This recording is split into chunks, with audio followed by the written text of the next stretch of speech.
The outrage follows two ICE-involved shootings, one in Maine, the other, of course, in Houston. But ICE says in both instances, the men tried to flee traffic stops, while in Houston, officers say the driver attempted to use his car as a weapon. In response, ICE looked into pausing traffic stops, but was met with swift resistance from the president, who says stopping the practice would play into criminals' hands. I tend to agree. Joining us now for tonight's big close-up is the one and only border czar, Tom Homan.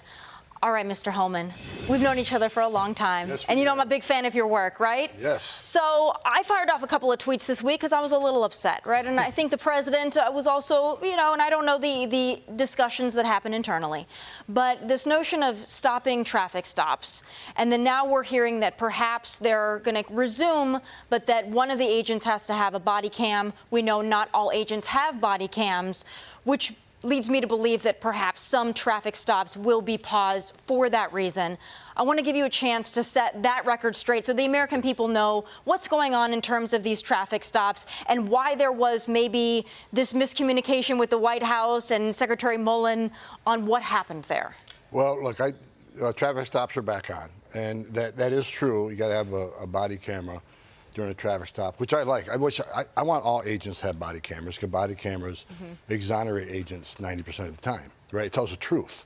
And why hasn't everybody have a body camera? Because the Democrats shut down the government.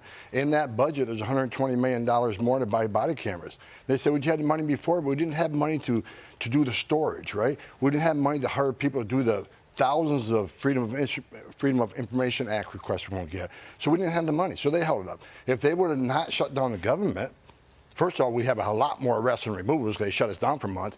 And second of all, everybody would have a camera. So I think it makes sense to have cameras. And I think, I talked to Mark Wayne Mullen. I think his biggest concern when he made that decision was the safety of officers, because with the threats with vehicles up nearly 2,000%, at what point will we not be quick enough? Then we're going to bury an ICE agent, right? So I think he wanted to make sure, do they have the training or not? Do they have everything they want? First person Trump came in, he made a decision. So traffic stops are back on. And the camera deployment, I saw the plan the other day. There's a plan for deployment. Right now we're training the trainers, so when the cameras get to the field offices, they'll immediately be deployed. And I love the idea of having the body cams, because you're exactly right. It gives the public an opportunity to see what's going on so the left can't run away with the narrative. Here's my concern, and then I'm going to turn it over to my friends here on the panel. I have a lot of questions for you. I'm going to try to keep it brief, though. I'm really somebody who voted on mass deportations. I want them to happen. I don't want just arrests. I want deportations, right? And I think a lot of mega voters agree with me, and they're going to be voting in November. Right. And I think that with all the holdups that the Democrats give us in terms of everything on this president's agenda, including Save America Act, it feels like the one thing that we could possibly carry out beyond just closing down the border, which the president has done and you have done and has been fantastic, is the promise of these mass deportations. Now, there's been rumblings that perhaps now it's just targeted. Now it's just we're going to go after the worst of the worst, which I want them out too, but that perhaps this goal of mass deportations is not the mission anymore under this secretary. So I want to give you a chance to explain to the American people where we are in that process. Mass deportations is still the plan. But prioritization of the worst of the criminals doesn't mean we forget about everybody else. And let me give you a clear example of where we're at. So 60% of everybody we're arresting right now is a criminal, 40% are non-criminal. So we are arresting a lot of non-criminals. I think 60% criminal, 40% non-criminal is actually better than 40% non-criminal, 60% non-criminal. I just think it's better. But the numbers are what they are now. A few months ago, people were screaming and yelling. The numbers are down. Well, the government was shut down. DHS was shut down. But what happens when we got the reconciliation bill passed? Right now, we're up 40% over last year. So everybody says last year was a good year. It's a historic year last year. We arrested, deported more people than any president in history last year. Right now, we're on a track of beating that by 40% right now. In June, ICE arrested more illegal aliens in June than any month in history. I looked at the number this morning. July looks like it's tracking to beat June. So look, we're hitting on all cylinders right now. We're doing a great job. But when it comes to removals, we had record number of removals last year. But here's what people don't understand. They say, we want more, we want more, we want more. It's not a simple case of arresting, deporting. There's a process to find them, and there's a whole process between the arrests and deportations. What people don't understand, despite all the pushback we're getting right now, there's over 100 nationwide injunctions against us for arrests, detention, removals. Over 100. That's more nationwide injunctions than every president in the history of this nation combined. So it's an all-out assault on the Trump administration. So we got over 100 nationwide injunctions. The government was shut down for months. We have a record number of habeas cases filed by radical judges, where I was told yesterday the number is around 65,000 people that we arrested that we had to release because of habeas cases out of radical judges. So there's a lot we're fighting against, but more than any other president. But even though we have all those struggles with the courts and the open borders agenda, we're still breaking records. And we're glad to hear that. My concern is I just don't want to see capitulation to the left. I don't want to see them crying bloody murder to CNN, and then suddenly the mission changes. And it felt like that this week. It certainly did. I want to open it up. I don't want to filibuster my panelists. I know I'm very fired up about this, but we all got so many questions. Yeah, so, we've all seen the video now of Greg Bovino, who's standing there in front of the agents. They're about to go do an operation of some sort, and he kind of, with a lot of bravado, says something like, hey, don't do anything illegal, but go get it done. If they hit you, do what you need to with them. I don't want to paraphrase, but I don't remember the words. It seemed like the underlying messaging with the current DHS secretary and your role being brought back into the forefront, at least in front of the cameras, was that, hey, we're going to do just as much work, but we're going to be quieter about it. In other words, this Operation Midway Blitz or Operation what have you, it's not the headline we're looking for, it's the numbers. With that, did there come any change in tactics? Not strategy, but tactics on the ground. We talk about traffic stops. We talk about going after folks. Did the department or any of the agencies change their tactics and what they were telling agents to do with the change in DHS secretary and kind of posture? Well, let me start by this. You want to compare this year to last year, one secretary to another secretary. We got 40% more arrests than last. So people say that, well, targeting operations don't work. Well, the numbers tell me different. We're arresting more people. It's like a lot what happened in Minnesota, Joey. A lot of people question Minnesota. You surrendered in Minnesota. No, we didn't. We went to Minnesota. President Trump sent me to Minnesota. I didn't ask to go to Minnesota. I was told go to Minnesota and fix this mess, right? We left Minnesota in a lot better shape than we found it. And why do I say that? Because when I went to Minnesota, it was chaos, right? Mm-hmm. So let's say we're looking for one bad guy. So you had a team of 6 or 7 Fuge Ops team to go after this guy. Violence was so high that now you got to spend a quick response force, another team of 6 guys, to back them up. So we're arresting one illegal alien. We got 15 people out there, which again causes community concern, right? So when I went up there, what I did, I talked to the sheriffs, I talked to the chiefs of police, I talked to the governor, the attorney general, and the mayor. Now, I'm not going to agree with the mayor or the attorney general or the governor on anything. You agree with some of those sheriffs, though. But what do we walk away with? We walk away with just about every sheriff in that state willing to help us one way or the other. So what does that mean? That means one agent arrests one bad guy, not 15. So what we did, we made that state less of a sanctuary state. So when that one agent now can arrest that one bad guy, what happens to the other 14 people that are out on the street? Guess what? They get to arrest more aliens. They get to go back to their home office and arrest aliens. Is it working? Yeah, numbers up over 40%. It does work. Tom? Targeted enforcement operation doesn't mean everybody's off the table. But it's a smart way of doing business. The number proves it's working. But Tom, remind us too. I mean, our ICE agents are doing such great work in this country, and they have been under physical assault, vehicle rammings increase. They have been the target of verbal attacks from the left as well.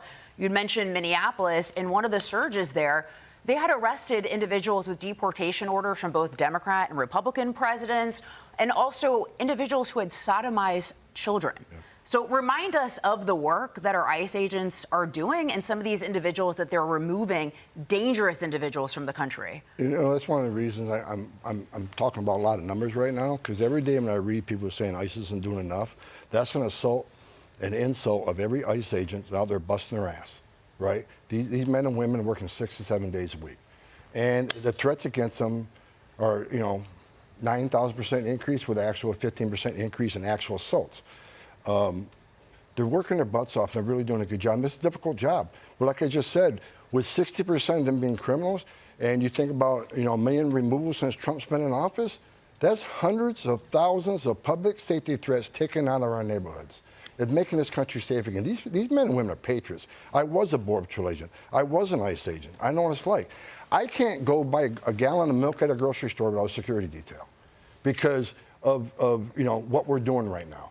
I've never seen anything like this before in my life. I tell you, every Border Patrol agent, ICE agent that I meet, I thank them for their service. I wore that uniform. I was an ICE agent. And people need to understand out there that you read the radical left, calling them Nazis and racists, and which is the reason why the threats are up so high. You got members of Congress want to call them racists and secret police when they're simply enforcing laws they enacted. And if they're Nazis and police for enforcing the law they enacted, what's that make them? They wrote the law. So because that hateful rhetoric is why these are attacks. That's why we have necessary to wear masks. That's why the violence. That's why the shootings. I'm putting the blame back on the Democrats because they have messages for a year now. ICE isn't a real law enforcement agency. You need to resist, right? I see resist at every protest. So now the population out there says it's okay to take ICE on. So if the open borders people and the Democrats on the Hill will stop the hateful rhetoric against ICE and recognize they're a legitimate law enforcement agency that's keeping this country safe, and they're working for the greatest president in my lifetime who's done more for border security than anybody. Most secure border in history of this nation because of President Trump. We even beat Trump 45. Record numbers deportation because of President Trump's leadership. So I wish that the Hill, the congressman on Hill, you know what? Strap up. Put a gun in your hip, put a Kevlar vest on, go up with the ICE agents, now badmouth them when you see what they're dealing with every day because you're hateful rhetoric. It's not going to happen. Tom, I want to get your take on another story. DHS is looking to deport the Canadian illegal alien who allegedly attacked a teen for wearing pro-Trump clothes. Caitlin Tracy is facing several charges, including assault. Is currently being held at the Delaney Hall facility ahead of her August 4th court date. What's the situation there? Well, it's a shame that someone who took advantage of a right, a privilege to come to this nation that wants to attack somebody that supports the President of the United States, who made that program possible, who oversees that program. Look, if you don't like the President of the United States, then stay home. We got the greatest president in my lifetime in office right now, and the majority of American people put him there because of what he said he was going to do and what he's doing. Any foreigner wants to come in and attack somebody because they support their president, they need to go home. And I hope they never come back. Do you think that this is a representation of sort of the extension of what has happened to your agents? Yes. Now shifting to people just because by supporting the president, they are now lumped in with that same resist rhetoric? Absolutely. I mean, I run into it all the time, right? And like I said, the men and women of the Border Patrol and ICE, what breaks my heart is just, they're tough people. They can take the rhetoric and stuff. It's their spouses, their wives and children who get bullied at schools and churches. The rhetoric is worse than I've ever seen. And so, it goes beyond the politicians on the Hill. Now it's in the media. Every morning I wake up, Ben, I read through the news articles. 95% of them are against the President of the United States. So, they're trying to turn this country against them. But I think the people that put them in office are going to keep us in power because they see what the success this president has. I also just worry, Tom, and I don't know if you're finding this as well. I remember after Ferguson, even Mayor Rahm Emanuel, or former Mayor Rahm Emanuel, when he was mayor of Chicago at the time, said his police officers were in the fetal position because they were so afraid to become an Officer Darren Wilson. And are our ICE agents facing that same fear? And is that fear impacting even their safety if they're having to change their calculus in the way they do their jobs? Yes, their job is more dangerous than ever been. And that's why when the government did shut down, the president asked me to go up on Capitol Hill along with other other administration officials to try to get the government back open. And one of the first things the Democrats across the table wanted was to lose a mask. So that's not going to happen. That's not going to happen. Because tonight, you're going to go on CNN or MSNBC, whatever, and you're going to start attacking ICE agents again. I said, so the threats are real. And I said, so no, we're not taking the mask off. So no, the men and women at ICE, again, the numbers are great. Do I want more? I absolutely want more. I can't wait to get the other couple thousand agents online. We need to do more. But the men and women of ICE, I talk to them every day. Again, I was one of them. And when I retired second time,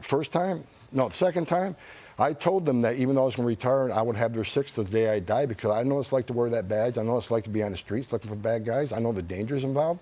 But I can tell you right now, I go out quite a bit. It's more dangerous now than it ever has been because of the false stories, the rhetoric. ICE has never arrested anybody in the hospital. Someone's got a case, give it to me, because it's not happened. ICE has never arrested anybody in elementary school. You got a case, contact me, because it's never happened. ICE has never arrested anybody in a church. The only people that violated the sanctuary of church was Don Lemon and that group. Yeah. But you hear all the time, people don't want to go to church, people don't want to go to schools, people don't want to go to hospital because they're afraid of ICE. That is fear put in the immigrant community by the Democrats who wants to turn the public against ICE. Again, you can't name one example we did that. Another discussion I had with the Democrats on the Hill, and they kept saying, we want central location policy. I said, why? Are we doing something wrong? Give me one case. Any of you. 'Cause I hear you all talking about it on the news. Give me the specifics. Not one. So ICE, men and women at ICE are doing a great job. They're moms and dads too, and they care about their country. But I pray every day, and I said it the other day, if the hatred keeps going, the bloodshed's not over. Right. And my worst nightmare, which I never want to do again in my career, is hand another folded flag to a spouse or a child of a fallen officer, because representatives on the Hill and governors and mayor want to keep vilifying ICE, which turns that small percentage of nuts on the left, gives them an excuse to do something stupid. No, it certainly does. We saw it in New Jersey. We saw it in Chicago. We saw it in Minneapolis. We saw it in Los Angeles. I mean, we see it really everywhere there's a detention facility or anywhere that there is an operation. Do you think, to this point about these left-wing crazies who feel emboldened, many times by their own lawmakers, do you think if they see a change in policy after their behavior, do you think that that encourages them to continue that behavior? Like Delaney Hall, for example, they were saying it was about the food, right? You went and you said the food's great, right? But then there was perhaps a shift, and correct me if I'm wrong, but okay, we're going to let the pregnant mothers out then. Does that kind of change or shift, which I think is well-intentioned, does that let the left know that what they're doing is effective? Look, they're not going anywhere. I really mean that. I mean, I think the right thing to do is, we have about 70,000 people in detention. It's our responsibility to care and feed these people, make sure they get proper medical care. And we are. We have the highest detention standards in the industry. So I'm all for it. You want to come look? Come look. I've got nothing to hide. But regardless of what you do for them or, give them access or answer their questions, like I did on the Hill for several weeks trying to get the government back open up, they're not going away. They think they got some leverage now, and they think they're going to affect the midterms, and they think they can beat President Trump by continuing their hateful rhetoric. I'm begging right now for them to stop it before more bloodshed, but they're not. Just real quick, you've been around and working in this field for long enough to remember a point when Democrats were proud of supporting strong borders, where they were proud, they would tout it to their base as a symbol. They voted to build fences. They voted for fences. They voted for all of these things. What do you say to the people who you have interacted with over the course of your career who have shifted completely in the opposite direction on this, where they are totally beholden to the radicals on their left flank, where they're refusing to even suggest that having a border is a good thing for America? Do your homework. Look at the data. For the people who don't like ICE, go to ice.gov and see what the men and women of ICE are doing every day. It's not civil immigration enforcement. It's about stopping dope from getting into this country. ICE sees more fentanyl this year. They could kill every American twice. Weapons smuggling, technology that's being smuggled out of the country, being sold to our enemies to use against our war fighters. ICE does a lot of important work, but do some research. Like I got a couple family members that, I refuse to any longer go into these arguments with them, because until they research it and look at the data, I don't want to hear it anymore. And for those who question President Trump, again, I say it all the time because I believe it, greatest president of my lifetime, and the data proves it. You can hate him all you want, but you can't argue with his success. I mean, I worked for 6 presidents starting around Ronald Reagan. I respected every president I worked for because they were the president. I disagreed with a lot of them, but no one's done it better than Trump. It's unprecedented success. Promises made, promises kept. If you want the next president to be a perfect man, you better wait for the second coming of Jesus. But I never met a perfect man in my life. I think President Trump is keeping his promises. I think when it comes to immigration enforcement, border security, it's unprecedented success. I think it's going to get better now that we have a budget. We get those additional agents on the line. We continue the strategy that the president's pushing down. I see nothing but success in the future. And you're doing a great job, too. Yep. We appreciate you, Tom. You're the And best. Tom- Look, I won't take credit. I'm going to give the credit to men and women wearing that green uniform who are standing on a dirt trail at 3 o'clock in the morning while we're all sleeping. There's a Border Patrol agent standing on line because the sensor went off. Is it just an illegal alien looking for a better life, or is it a heavily armed drug smuggler? They don't know, but they're going to take it on. I give credit to men and women of ICE, where I was one of them, that are out there at 4 o'clock in the morning sitting in surveillance on a child predator or someone they know has a weapons conviction, and they don't know what's going to happen. They're going to take it on. And some of these men and women, if the rhetoric doesn't stop, my biggest nightmare is they don't go home to their families at the end of the shift. And that's why the open borders agenda and the hateful rhetoric needs to stop. Shut your mouth. Members of Congress, if you don't like what ICE is doing, then change the damn law, because they're enforcing the laws you enact. And I'm tired of listening to them beat up on the men and women of ICE and Border Patrol. Yeah. Fortunately, Tom, I think they do want to change the law, and Yeah, they do. we're trying to prevent that with everything we possibly can, and that's why November is so important. I think Trump won in 16 on immigration. I think he won in 24 on immigration. Now we got 26 and 28. Let's see what happens. But we appreciate you and everybody that works beneath you and everybody that does the work every single day. They're American patriots, and we all support them. And I hope you'll bring that message to them as well. I absolutely will, and they need it, and I absolutely will share that, Tommy. Thank you, Tom. As always, it's great to see you. Always good to see you, Tom. Thanks for coming in. You got it. As always, thank you so much. All right. Be sure to like and subscribe for all the Fox News latest on YouTube and catch full shows streaming now on Fox One.